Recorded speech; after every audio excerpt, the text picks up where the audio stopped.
the same thing. If you can hear my wonderful voice that you'll be very sick of in a few minutes, please give me a smiley face.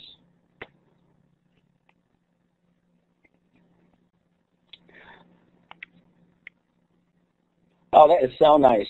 Thank you. Oh, my goodness. I even got one from IDC Room 1 or whatever it is. Wonderful.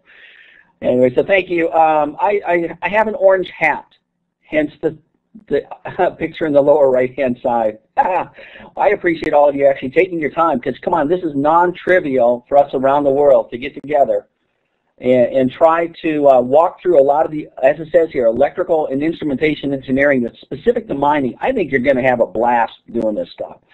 So I was kind of curious about this, and Paul, a few minutes ago, is listening to individuals that are in the UK and Tanzania. You know, it's pronounced different ways, and certainly in South Africa, and then you're in Australia. Try to make like a little indicator where you are. I am on there, the east coast of the U.S.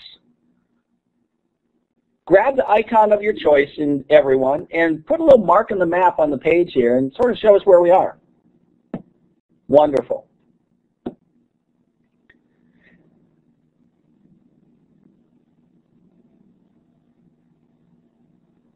Okay, well, at least two of us are there. Ah, yes, I love the smiley face. That is perfect. The time zones are really something. Paul, I admire your enthusiasm at 1 a.m. or after 1 in Perth. That's great. So thank you for that. This is quite the nice tool. A number of us, I'm an old timer, and so a number of us have done web seminars for a long time, and this is a nice interactive tool.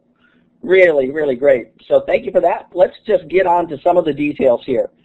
So when you look at electrical and instrumentation engineering, and of course this is like an overview of a wide swath of material. My goodness. So I just grabbed some standard pictures, and I'm not sure, I have a guess, but I'm not exactly sure which type of mining individuals are really interested in. So maybe you have like a large open pit mine that you or colleagues are working on, like you see in the upper right-hand side.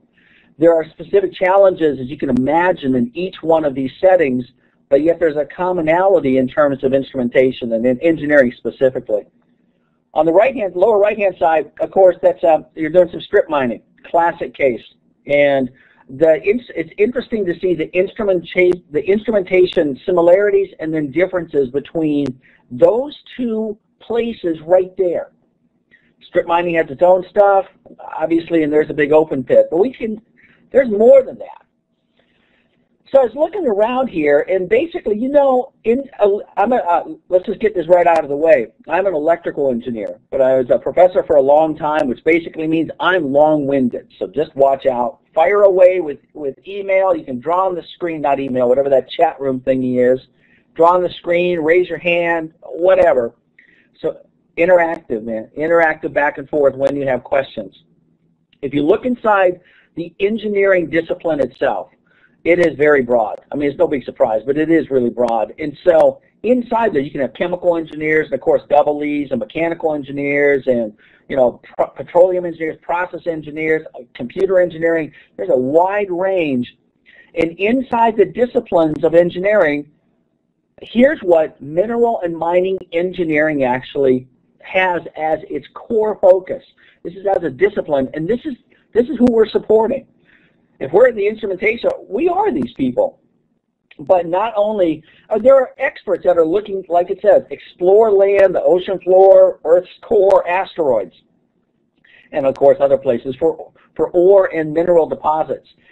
Along those lines, I worked at NASA, the space agency here in the U.S., for a number of years, and we were looking at doing mining on the moon, and certainly ore and mineral recovery on the moon Titan. If you're familiar with that, you know, look out in the big planets out there, you know, Jupiter and Saturn and so on. Titan looks to have some pretty interesting mining materials. So from a NASA perspective, there are mining engineers that are specific to NASA, and we're looking at not just terrestrial mining, but how you do it literally out in outer space. It's pretty wild. And I'm not talking about the movies like whatever that Bruce Willis was, where a bunch of mining engineers and we're going to destroy an asteroid and save the planet. Hooray, hooray, hooray, whatever. But the mining engineering technology focuses on this stuff. What do you do for open pits? Like I said, if you have a tunnel itself, if you are on the chemical side of processing, that's its own wizardry. And like it says on bullet number 3, right down here, it's basically like, hey, look, you're going to purify and separate minerals through chemical and mechanical processes, and so on. A lot of that can go right over towards some of the same applications, in fact, some of the same instrumentation that you find in petrochemicals. And about 2 weeks ago, I was involved in quite a meeting in South Texas here in the U.S., where we have a very large shale gas deposit, or a big play. And there is trying to look at environmental friendly ways to do drilling at 15,000 feet, vertical shafts at 15,000 feet, then you go horizontal, and then you inject all sorts of chemicals and water, and you do fracturing. And so it's called fracking, but basically it's injecting things down underground to pop open, what the heck is that? To pop open the rocks, and out comes the natural gas. The reason I mention that is because what you need from a technology base is really similar to what you find in all sorts of mining. And of course, go build a subway. A lot of the same ideas come into play. Maybe you're interested in these other types of mining activities. And so up in the upper left-hand side on this slide, this one over here, it's showing, this is mountaintop mining. So, you know, it's very, very prevalent here on the east side. We have a mountain range called the Appalachians, east side of the U.S. And, you know, this is used a lot, as we all know.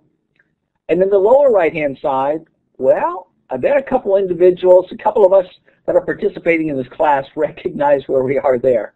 Anyway, so there are, once again, it's the similarities between instrumentation. Yeah, Jacques, I totally believe it, man. It's like, it's the instrumentation that can play inside every one of these domains that you're going to gain the core knowledge on.